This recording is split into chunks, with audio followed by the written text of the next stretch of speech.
अस्सलाम वालेकुम नाजरीन, पाकिस्तान लायर्स कंपनी के ऑफिशियल नेटवर्क पे आप सबका खुश आमदीद। गाइस, आपने प्रीवियस वीडियो में मैं जिक्र कर रहा था section 22A and 22B sub section B of CRPC basically stand for ex officio justice of peace. ये पावर किसकी है, कौन इसको एक्चुअली डील करता है, या किस अदारे को, किस अथॉरिटी को ये पावर जो है ग्रांट की गई हुई है। इसकी जो प्रॉपर डिटेल डिस्कशन है डिस्क्रिप्शन में दिए गए लिंक में वो ऑलरेडी अवेलेबल है। आप उसको रीड आउट भी कर सकते हैं और उस वीडियो से लर्न भी कर सकते हैं। साथ में पाकिस्तान लायर्स कंपनी की वेबसाइट का लिंक भी दिया गया हुआ है, जहां से आप कोई भी लॉ पॉइंट है, कोई आपका क्वेश्चन है related to law point, you can search direct from there. और आपसे मैं एक हम्बल रिक्वेस्ट ये भी करना चाहूँगा कि देखिए कि थोड़ी सी मसरूफियत एक्चुअली इस सिलसिले से भी है कि कचहरी में प्रैक्टिस भी करनी होती है और 24/7 यूट्यूब को भी नहीं दिए जाते। और साथ में मैंने जो ऑनलाइन डिस्कशन के लिए टाइम दिया हुआ है वो मेरी टीम की तरफ से सुबह 9 से शाम 4 बजे तक के लिए लिमिटेड टाइम है। आफ्टर दैट जो आपकी स्क्रीन पे नंबर दिया गया हुआ है, यहाँ पे व्हाट्सएप चलेगा, दूसरा नंबर जो है वो ऑफ हो जाता है। लिहाजा परेशान नहीं हुआ करें, व्हाट्सएप मैसेज छोड़ के थोड़ा वेट कर लिया करें। जब भी पॉसिबिलिटी होती है, हमारा यही होता है as soon as early possible हम आपके लिए जो है वो आपका क्वेश्चन प्रोवाइड कर दें, उसका आंसर जो है। मैं वापस आता हूँ अपने कॉन्सेप्ट के ऊपर। वो प्रीवियस वीडियो में मैंने जिक्र किया था कि बेसिकली जस्टिस ऑफ पीस होता क्या है, सेक्शन 22A एंड B किस चीज़ को डील कर रहा है। वो बेसिकली ये है कि अगर कोई भी डिपार्टमेंट है जो अंडर योर डिस्ट्रिक्ट और हाई कोर्ट की प्रोविजंस में जो आ रहा है, वो आपको आपकी लीगल रेमेडी नहीं दे रहा, आपकी बात नहीं सुन रहा, तब जो है आपने एक एप्लीकेशन सेशन कोर्ट में मूव करनी है under section 22A and B, जो बेसिकली ड्राइव्ड है जस्टिस ऑफ पीस के नाम से, जहाँ से डायरेक्शन देती है कोर्ट के इसको एज इट इज़ पॉसिबल जो है वो कंप्लीट करके साइल की जो है वो दादरसी की जाए।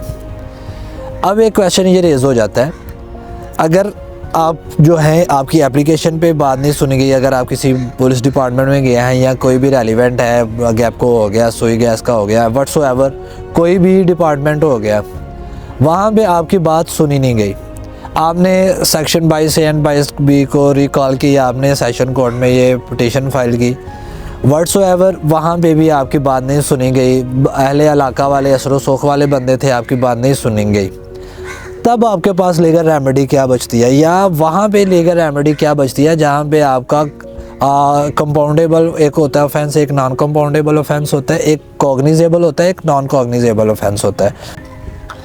गाइज, आपने एक इस्तिगासा फाइल करना है under section 200 of CRPC criminal procedure code का। जैसे आप एक सिविल लिटिगेशन में एक दावा दायर करते हैं, उस दावे में आप अपने बेसिक कंटेंट जो आपको रिक्वायर्ड होते हैं, जो आपको रिलीफ चाहिए होता है किसी बंदे से, आप उसको थर्ड पार्टी मतलब कोर्ट में ला के आप वो सबमिट कर देते हैं। वैसे ही एक हमने पिटीशन फाइल करनी होती है, पिटीशन तो नहीं कंप्लेंट फाइल करनी होती है बिफोर इलाका magistrate, before area magistrate about the concept of private complaint, जो कि सेक्शन 200 में डील होगी। अब सेक्शन 200 क्या है, हम इसको ज़रा थोड़ा सा समझ लें। जब भी किसी किस्म का नॉन कॉग्निजेबल ऑफेंस हो, जहाँ पे आपको पब्लिकली या प्राइवेटली आपका कोई भी लीगल राइट जो है वो डैमेज हो रहा हो, जहाँ पे पुलिस की जुरिस्डिक्शन एम्पावर्ड ना हो, तब जाके आपने एक एप्लीकेशन अपने एरिया मजिस्ट्रेट के अर्ज़ गुज़ार करनी है। आप जब वो एप्लीकेशन मूव करेंगे तो एप्लीकेशन मूव करने के लिए जो रिक्वायरमेंट्स हैं एक तो डिटेल में डिस्क्रिप्शन में अवेलेबल है। उसमें इंडेक्स फॉर्म के बाद हमने अपनी कंप्लेंट लगानी है, कंप्लेंट में यानी कि एप्लीकेशन देनी है, एप्लीकेशन में हमने मुकम्मल नरेशन देनी है कि हमें बेसिकली मसला क्या है और हमारी बात कौन से डिपार्टमेंट नहीं सुन रहे, जो under the jurisdiction of magistrate आती है वो हमने एक्सप्लेन कर देनी है। उस एक्सप्लेनेशन के बाद हमारा वकालतनामा को जो भी आपके लीगल अटॉर्नी हैं उनका वकालतनामा आपके साइन से हुआ और एक्स्ट्रा कॉपी ये फ़ाइल बाइंड होके मजिस्ट्रेट साहब के पास चली जाएगी। उसके बाद जैसे हम सिविल के केसेस में समन नोटिस भेजते हैं, वैसे ही नोटिस जाएगा आपके अदर पार्टी को और आपकी जो रिस्पोंडेंट्स हैं उनको जाएगा। वो कोर्ट में जो नेक्स्ट डेट ऑफ हियरिंग होगी वहाँ पे आप लोगों का एक बहस मुबाहिसा, आपकी आर्गूमेंट्स, उसके बाद आपकी एविडेंसेस वगैरह ये गुजरेंगी। और अगर आप ऑनेस्टली एक एप्लीकेशन लेके गए हुए हैं, अगर आप on the edges of right पे हैं और आपको वहाँ से रिलीफ 100% मिलेगा, क्योंकि सेक्शन 200 एक बहुत एक वाइडर है अपने आप में, और इसके अंदर ऐसे एलिमेंट्स अवेलेबल हैं जैसे सिविल केस एक कॉन्टेस्ट होता है वैसे ही ये एप्लीकेशन कॉन्टेस्ट होती है। इस्तिगासा ये जो है ये भी अदालत में वैसे ही डील होगा। अब मामला ख़राब किधर होता है? मामला ख़राब इधर होता है कि जो हमने प्रैक्टिस अपनी ख़राब की हुई है।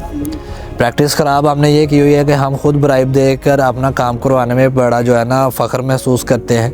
अंदर खाते का वर्ड आपने सुना होगा, अंडर द टेबल सुना होगा। ये हमारे सिस्टम को जो दीमक लगी हुई है बेसिकली ये लगी हुई है। हमें ट्रू फॉर्म का इल्म नहीं होता कि हमने नेक्स्ट स्टेप कहाँ से क्या लेना है। हम जो है सिंपल देखते हैं कि हमें ये रिलीफ मिल रहा है, अंडर द टेबल मिल रहा है। एक बंदे की पावर थी, वो अगर पावर को ऑनेस्टली ड्राइव करता तो आपको वो रिलीफ मिल जाता, लेकिन वो रिलीफ जो है बिक रहा है और आप उसको ख़रीद रहे हैं by the giving of bribe. रिश्वत दे के ही आप वो काम कर रहे हैं और वो रिश्वत लेके ही काम करवा रहा है। और हदीस मुबारक में दोनों ही जहन्नमी है। अल्लाह बादशाह हमें इस गुनाह से, इस लानत से महफूज रखे और हमारे वतन अजीज़ को दिन दुगनी रात चौगनी तरक्की दे और बुरी नज़रों से महफूज रखे। खुदा हामी नासिर। इंशाअल्लाह we will see you in our next video. अल्लाह हाफिज़।